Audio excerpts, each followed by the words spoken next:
ನಿಂಗೆ ಹೊಡೆಯೋದು ಸತ್ತು ಹಾವಿಗೆ ಹೊಡೆಯೋದಕ್ ಸಮ. ಬರೀ 3 ನಕ್ಷತ್ರ ಇರೋ ಹೇಡಿ ಜೊತೆ ಹೋರಾಡಿ ಈ ರಾಜ್ಯನ ವಶಪಡಿಸ್ಕೊಳ್ಳೋದು ನನ್ನ ವಂಶಕ್ಕೆ ಅವಮಾನ.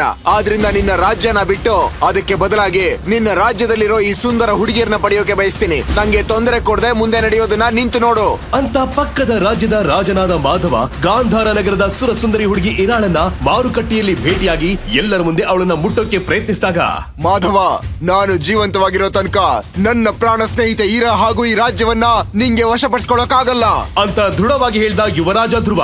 ಆದ್ರೆ ಅದನ್ನ ಕೇಳಿ ಮಾಧವ ವ್ಯಂಗ್ಯವಾಗಿ ನಗೋದಕ್ಕೆ ಶುರು ಮಾಡ್ದ. ಮಹಾಚಕ್ರ ಸ್ಪರ್ಧೆಯಲ್ಲಿ ಮಣ್ಣು ತಿಂದು ಮದ್ವೆ ಆಗಲಿರೋ ಹುಡುಗಿ ಕೈಯಿಂದಾನೆ ಅವಮಾನಿಸಲ್ಪಟ್ಟ ನೀನು ನಂಗೆ ಬೆದರಿಕೆ ಹಾಕ್ತೀಯ. ಎಲ್ರು ಕೇಳಿದ್ರ ಈ ಹೇಡಿ ನನ್ನ ಸೋಲಿಸ್ತಾನಂತೆ ಅಂತ ಮಾಧವ ಹೀಯಾಳಿಸಿದ್ರೆ ರಾಜ್ಯದ ಜನರು ಕೂಡ ಹೀಯಾಳಿಸಿ ನಗ್ತಿದ್ರು.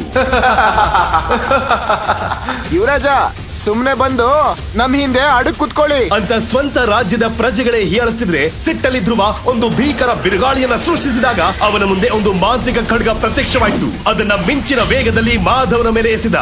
ಆದ್ರೆ ಮಾಧವ ಅದನ್ನ ಒಂದೇ ನಿಮಿಷದಲ್ಲಿ ಭಸ್ಮ ಮಾಡ್ದ. ಅದನ್ನ ನೋಡಿದ ಜನರು ಮತ್ತೆ ಸಾಮ್ರಾಟ ನೋಡಿ ನಗಾಡಿದ್ರು.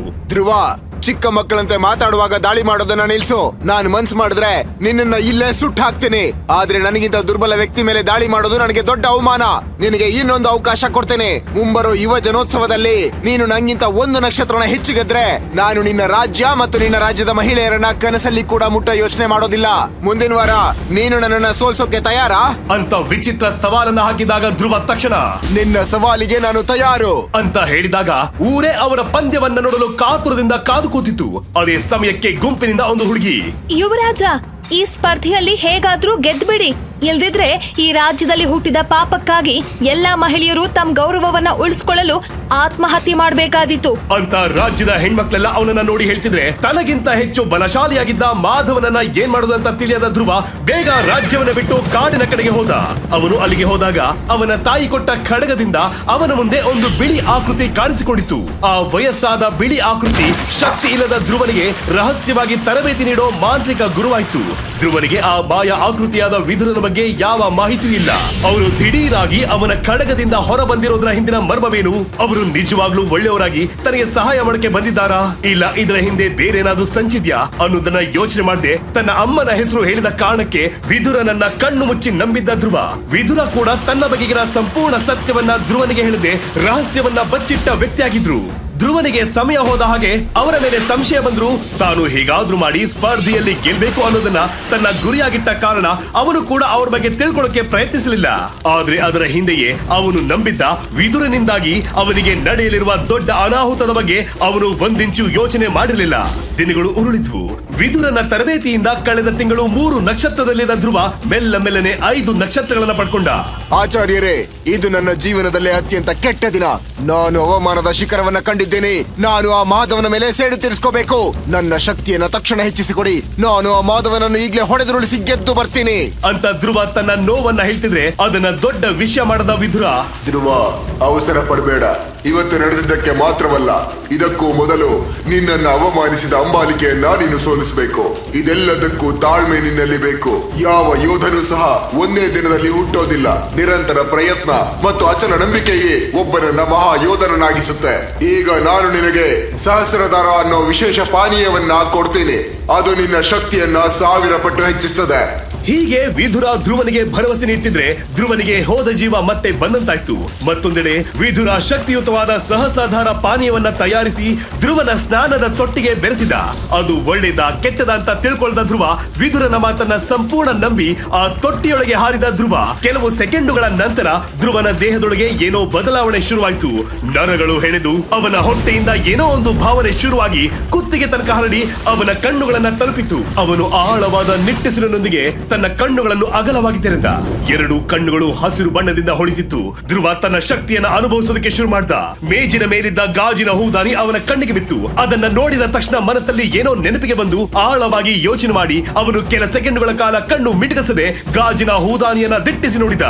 ನಂತರ ಅವನು ಕಲಿತ ಮೊದಲ ತಂತ್ರವನ್ನ ಪ್ರಯೋಗಿಸಲು ತೀರ್ಮಾನಿಸಿದ. ಅವನು ತನ್ನ ಮನಸ್ಸನ್ನ ಕೇಂದ್ರೀಕರಿಸಿ ತನ್ನ ಸಂಪೂರ್ಣ ಗಮನವನ್ನ ಗಾಜಿನ ಹೂದಾನಿಯ ಮೇಲೆ ಕೇಂದ್ರೀಕರಿಸಿದ.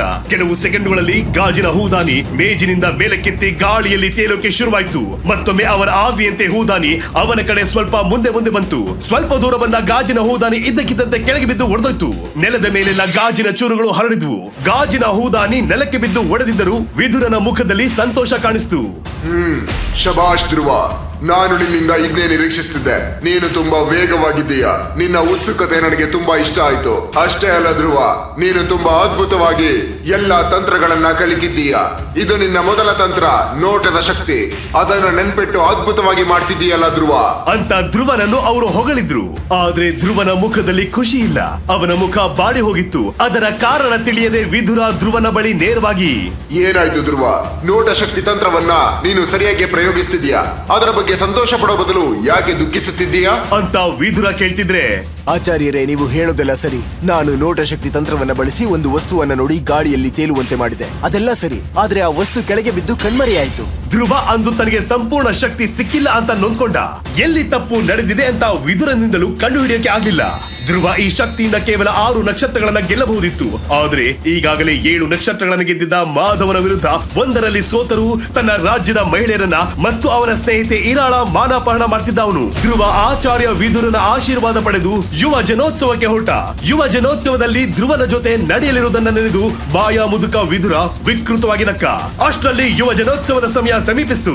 ಧ್ರುವ ಇವತ್ತಾದ್ರೂ ತನ್ನ ಶಕ್ತಿಯನ್ನ ಪ್ರದರ್ಶನ ಮಾಡ್ತಾನಂತ ಪ್ರಜೆಗಳು ಉತ್ಸುಕದಿಂದ ಬಂದ್ರು. ಅಲ್ಲಿ ಮೊದಲು ಸ್ತಂಭವನ್ನ ಎತ್ತಿ ಹಿಡಿದ ಮಾಧವನಿಗೆ ಆಕಾಶದಲ್ಲಿ 8 ನಕ್ಷತ್ರ ಬಂದಾಗ ಧ್ರುವ ತಾನು 9 ನಕ್ಷತ್ರ ಪಡಿಲೇಬೇಕು ಅಂತ ಲೆಕ್ಕಾಚಾರ ಹಾಕೊಂಡ್ ಬಂದ. ಮುಂದೆ ಸ್ಪರ್ಧೆಯಲ್ಲಿ ಭಾಗವಹಿಸಿ ತನ್ನ ನಕ್ಷತ್ರ ಶಕ್ತಿಯನ್ನ ತೋರ್ಸಕ್ಕೆ ಬರ್ತಿದ್ದಾರೆ ನಮ್ಮ ಗಾಂಧರ ನಗರದ ಯುವರಾಜ ಧ್ರುವ ಅಂತ ಘೋಷಣೆ ಕೂಗೋರು ದೊಡ್ಡ ಸ್ವರದಲ್ಲಿ ಕೂಗಿದ್ರು. ಧ್ರುವ, ಈಗ ನಿನ್ನ ಸರದಿ.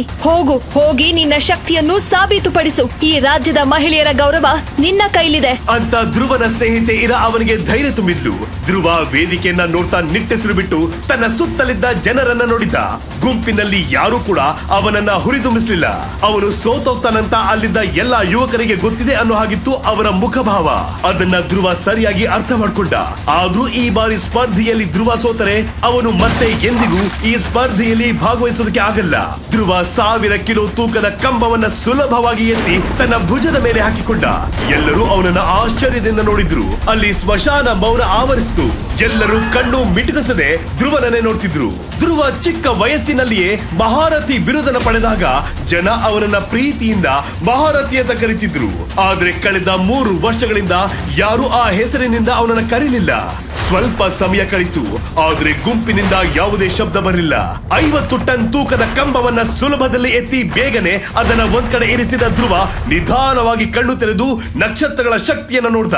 ಆದ್ರೆ ಆಕಾಶದಲ್ಲಿ ಏನು ಕಾಣಿಸಲಿಲ್ಲ. ಜನರೆಲ್ಲ ಮತ್ತೆ ಧ್ರುವನನ್ನ ನೋಡಿ ನೋಡಿ ಜೋರಾಗಿ ನಕ್ರು. ಅಂಬಾಲಿಕೆ ಮತ್ತೆ ಮಾಧವ ಅವರೇ ಗೆದ್ರೆಂದು ನಿಟ್ಟೆಸರು ಬಿಟ್ಟಾಗ ಅದೇ ಸಮಯಕ್ಕೆ ಆಕಾಶವನ್ನ ಸೀಳಿ ಹಾಕಿದ ಹಾಗೆ ಗುಡುಗು ಸಿಡಿದು ಯಾರು ಊಹಿಸದ ಘಟನೆ ಅಲ್ಲಿ ನಡೆಯಿತು. ಅದನ್ನ ನೋಡಿ ರಾಜಕುಮಾರಿ ಅಂಬಾಲಿಕೆ, ಮಾಧವ ಹಾಗೂ ಎಲ್ಲಾ ಪ್ರಜೆಗಳು ದಿಗ್ಭ್ರಮೆಗೊಂಡರು. ಅಷ್ಟಕ್ಕೂ ಆಕಾಶದಲ್ಲಿ ಕಾಣಿಸಿಕೊಂಡಿದ್ದೇನು? ಧ್ರುವ 9 ನಕ್ಷತ್ರಗಳನ್ನು ಪಡೆದು ಸವಾಲನ್ನ ಗೆದ್ದನೆ ಅಥವಾ ಅವನು ಸೋತು ಸೀರೆ ಉಟ್ಟು ನಡೆದನೆ? ಸಹಸ್ರಾಧಾರ ಪಾನೀಯದ ಶಕ್ತಿ ಇದ್ದಕ್ಕಿದ್ದಂತೆ ಹೇಗೆ ಕಡಿಮೆ ಆಯಿತು? ಧ್ರುವನನ್ನ ಯುವ ಜನೋತ್ಸವಕ್ಕೆ ಕಳುಹಿಸಿ ವಿದುರ ಯಾಕೆ ನಿಗೂಢವಾಗಿ ನಕ್ರು? ಹಾಗಾದ್ರೆ ಧ್ರುವನಿಗೆ ಅಲ್ಲಿ ಏನಾಗುತ್ತೆ ಅಂತ ವಿದುರನಿಗೆ ಮೊದಲೇ ಗೊತ್ತಿತ್ತೆ? ವಿದುರ ನಿಜವಾಗಿಯೂ ಧ್ರುವನ ಸಹಾಯಕ್ಕೆ ಬಂದ್ರ ಅಥವಾ ಅವನಿಗೆ ದ್ರೋಹ ಬಗೆಯಲು ಬಂದ್ರ? ಪಾಕೆಟ್ ಎಫ್ಎಂ ನಲ್ಲಿರೋ ಎಲ್ಲಾ ಶೋಗಳನ್ನ ಈಸಿಯಾಗಿ ಕೇಳಬಹುದು. ಈಗಲೇ ಡೌನ್ಲೋಡ್ ಮಾಡಿ ಪಾಕೆಟ್ ಎಫ್ಎಂ ಮತ್ತು ಕೇಳಿ ಯೋಧ. ಲಿಂಕ್ ಡಿಸ್ಕ್ರಿಪ್ಷನ್ ನಲ್ಲಿ ಇದೆ.